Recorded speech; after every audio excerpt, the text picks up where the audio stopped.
Assalamualaikum warahmatullahi wabarakatuh. Waalaikumsalam warahmatullahi wabarakatuh. Good afternoon, my students. Good afternoon, ma'am. How are you today? I am fine, thank you, and you? I'm really fine, thank you. And who absent today? Absent? Yang absent siapa?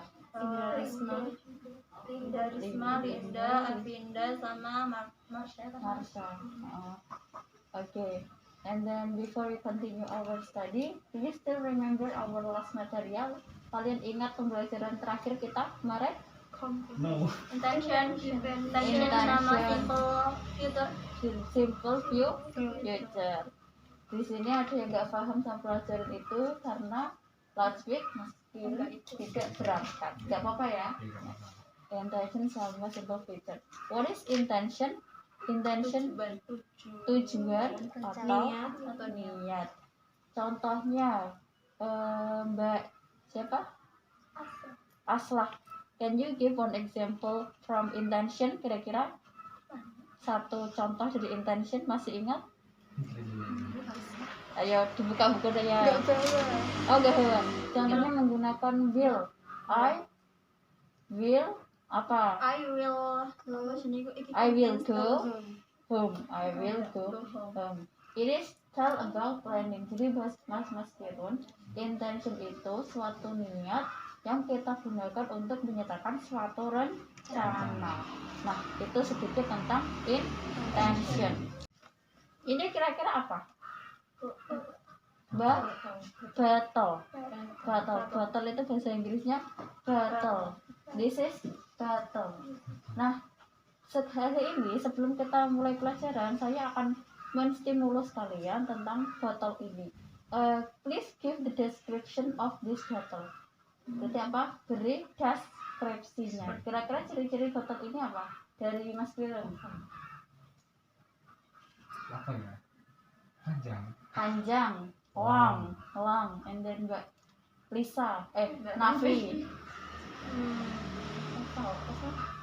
Oval? Are you sure this is oval? Kira-kira apa? Dari warna, bentuk, atau isinya, kira-kira deskripsinya bisa apa? Warnanya. Blue atau green? Blue ya? Blue. Long, blue, and then Lisa. Untuk for drinking, untuk air, untuk tempat air. And then Mbak Vina. Cool. Karena di sini dingin. Cool. Dan Mbak Aslah bentuknya tabung belum bisa ya, saya lupa. Tabung. Jadi deskripsi dari botol ini itu panjang, terlihat dingin airnya, untuk tempat air, dan warnanya hijau. Nah, biru ya, blue. Nah, from the example, can you guess what will we learn today? Dari contoh ini kita bisa simpulkan kira-kira akan belajar apa? Descriptive text. Jadi kita akan belajar tentang descriptive text. Before we continue the material, I will test your concentration. Do you still remember when I say red? Clap your hand once. Red, blue, green. Berarti except the color, you cannot clap your hand. Kecuali warna yang saya sebut itu, atau saya menyebutkan warna hitam, you cannot clap your hand. Red, blue, green.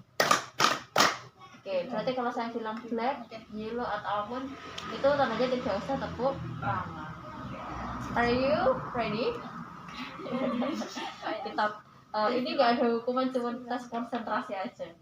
1, 2, 3. Blue, green, red, black. Ya, nggak boleh ya. Berarti udah sebenarnya ya cewek-cewek tadi. Red, green, dua kali. Yellow, blue, black, red, yellow, blue, green, black. Ya, oke.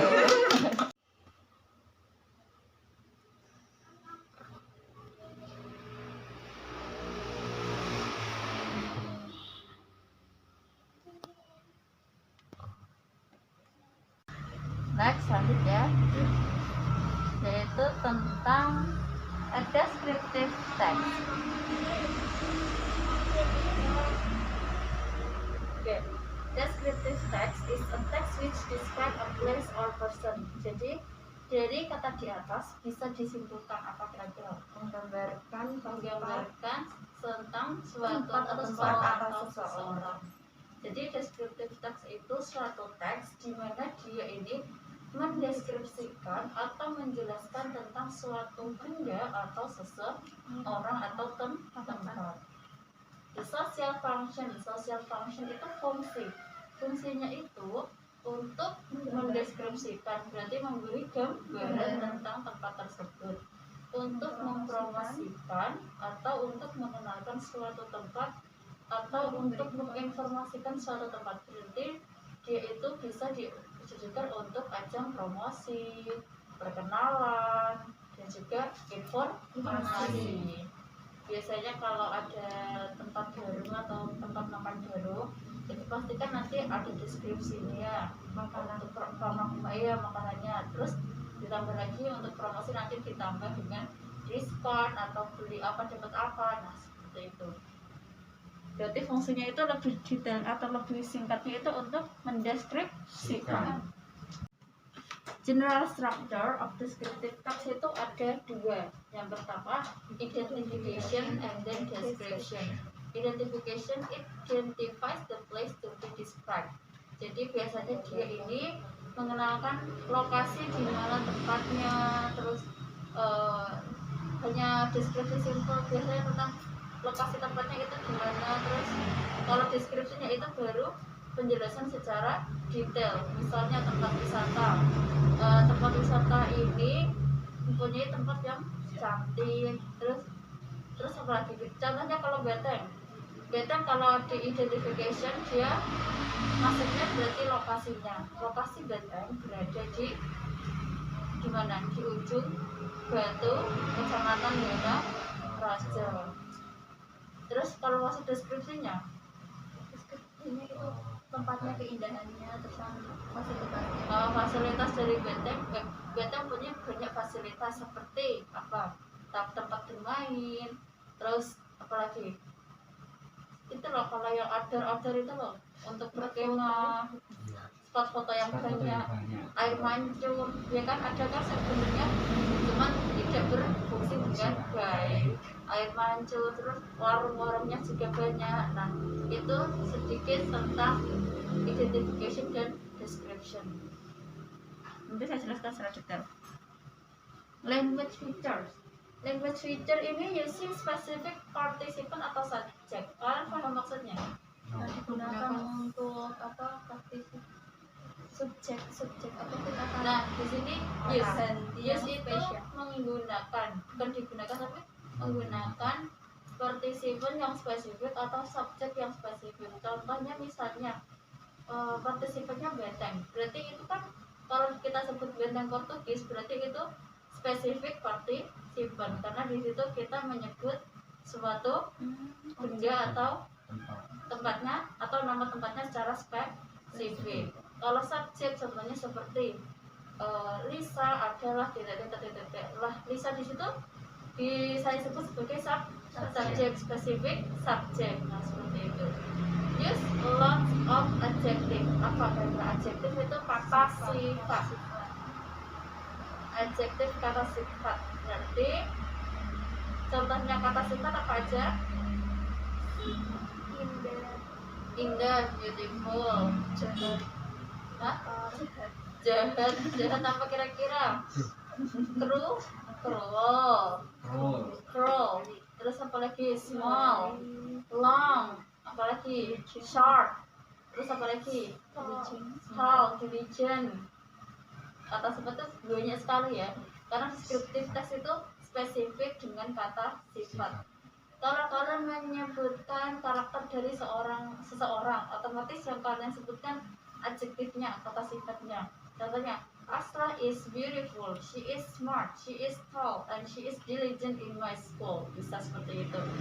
Itu sesuai fakta ya. Amin gitu. Terus use simple present. Simple present ini tenses yang digunakan untuk menyatakan kegiatan di yang dilakukan sehari-hari.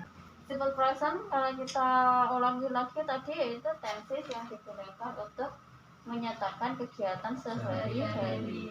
Dia menggunakan subjek, verb 1 dan objek. Terus auxiliary-nya menggunakan do dan does. Do itu untuk subjek I, you, they, ya, we, dan untuk nama orang jamak. Sedangkan does untuk she, he, it, nama orang tunggal. Nah, paham dari sini? Coba buat contoh dari saya mau buat contoh subjeknya he memakan apa memakan eat makan memakan itu eat. Di sini saya menggunakan subjek he, berarti it-nya ditambahkan s, jadinya eats. He eats banana, dia makan pisang. He eats banana. Lanjut Mbak Aswah. Subjeknya terserah. She menanam itu. Plant. Berarti kalau she dia ditambahkan dengan s. Kalau si tambah S, kalau satu yang tunggal tambah S, yang tunggal tambah she, he, it, tunggal nama orang itu ditambah s. Bebas ya, bisa nama orang, nama yang pokoknya yang nama orang, nama suatu benda atau nama orang yang tunggal itu ditambahkan s. Tadi apa dia? She plants Chili. cabai. Dia perempuan menanam cabai. She plants chili. Ingat-ingat ya. Kalau menanam berarti bahasa Inggrisnya plant. Mengerjakan itu apa? Do. Berarti you do. You mengerjakan tugas. ya, berarti kan kalau seandainya kita merubah ke negatif, you do not do. You do not. Itu memang do itu Kalau yang positifnya itu berarti you do. You do. assignment. Ya, you do assignment. Mengerjakan itu bahasa Inggrisnya do. Memang sama dengan selain melakukan melakukan juga do. kan di tengah katanya kalau di tengah melakukan atau enggak ya? Maksudnya gimana? Kalau di awal kan katanya apakah kalau di tengah itu Melakukan itu sebenarnya kalau saya ya seringnya ketika saya mempermudah transfer dari Indonesia ke Inggris itu saya menggunakan do yang melakukan mengerjakan gitu. Ya, coba kita ingat-ingat kata kosakata selain do. Ya yang saya ingat itu hanya do ya. Do cuma do yang saya Kalau negatifnya nanti berarti lupa. you do not do. You do not Do assignment. Berarti do-nya 2 kali gitu kan. Do itu kan sebagai apa, kata kerja asli. Kata kerja asli dari kata mengerjakan tersebut. Yang do ini, yang do awal itu sebagai auxiliary atau rumus asli. Kalau seandainya kamu pakai she ya, she does not do gitu. Paham? Berarti ini nggak usah ditambahi S kan kak? Nggak usah. Saya Udah pakai otomatis. Kalau Mbak Vina tadi yang Mbak Asla she plants chili. Kalau water itu bisa air. Kalau kata kerja menjadi menyiram. They water the flowers. They water the flowers. Ingat-ingat ya contohnya. Lisa, You do assignment. you do assignment. Kamu melakukan atau mengerjakan tugas. Nafi, you apa macam juara kan you drawing woman ayo drawing itu draw you draw the woman woman. kita bayi Kasih S kak? enggak Nggak usah karena jamak subjeknya you kan. iya You kan yang pakai das kan S kalau yang you kan enggak nggak usah. You draw. misalnya kayak draw kan menggambar berarti kalau ada kata kerjanya ing kan sedang sih kak Sedang. berarti ingnya itu dibuang berarti You draw woman. Kalau kalian menggunakan simple present.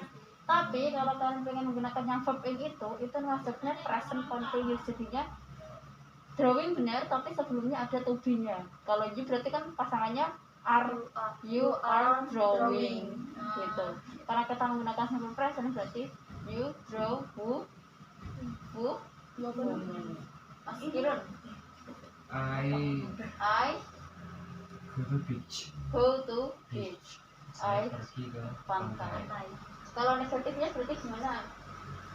I do not I do not go go to beach. Beach. beach. Berarti substansi. Terus Mbak Nafi negatifnya. Negatifnya sebentar. You do not drawing woman. Jangan drawing. Draw woman. Jangan drawing ya. Pokoknya Iya. kalau simple present itu tetap menggunakan verb ing. Mbak Lisa. You do not do assignment. you do not do the assignment. Mbak Vina. They do not water the flower. They do not water the flower. Mbak Asra. She does not plant chili. She does not plant the chili. Okay, good. Please make a descriptive text. Terserah kalian mau mendeskripsikan tentang benda, tempat, atau seseorang. Terus kalian bisa lihat di internet. Maksudnya internet itu sebagai referensi saja. Berarti cuma buat kalimat sendiri. Kalimat sendiri. Terus kalian bisa lihat referensi di internet gitu aja. Kalian bebas mau mendeskripsikan tentang tempat, benda, atau seseorang. Deskripsi berarti kan itu luas sih Kak, umum. Oh, Kalau umum. report kan berarti sendiri kayak khusus orang. Kalau itu kan umum, bisa orang, bisa siapapun gitu. Kalian bisa lihat dulu di internet, baru setelah itu akan bisa buat. Kalau sudah nanti bilang aja ya. Kalau ada kesulitan juga bilang aja.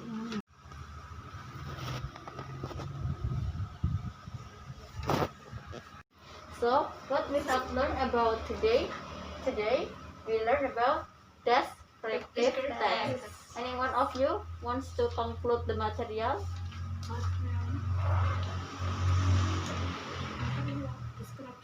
Kesimpulan. Kesimpulan. A description text is a text which describes Describe a place or person. Oke, jadi intinya descriptive text itu teks yang menjelaskan atau mendeskripsikan tentang suatu tempat atau benda atau seseorang. Oke, nah for next week, nah di rumah tolong kalian kumpulkan semua jenis benda atau foto ditempel di kertas, lalu beri deskripsi minimal 3 foto ya, nanti diberi deskripsinya. Terserah mau apa, nanti tinggal beri Kayak di deskripsi. print gitu boleh Pak? Boleh, enggak apa-apa. Nah, thank you for today, thank you for coming, and thank you for joining. I hope you get useful knowledge. And the last I say, wassalamualaikum warahmatullahi wabarakatuh. Waalaikumsalam warahmatullahi wabarakatuh.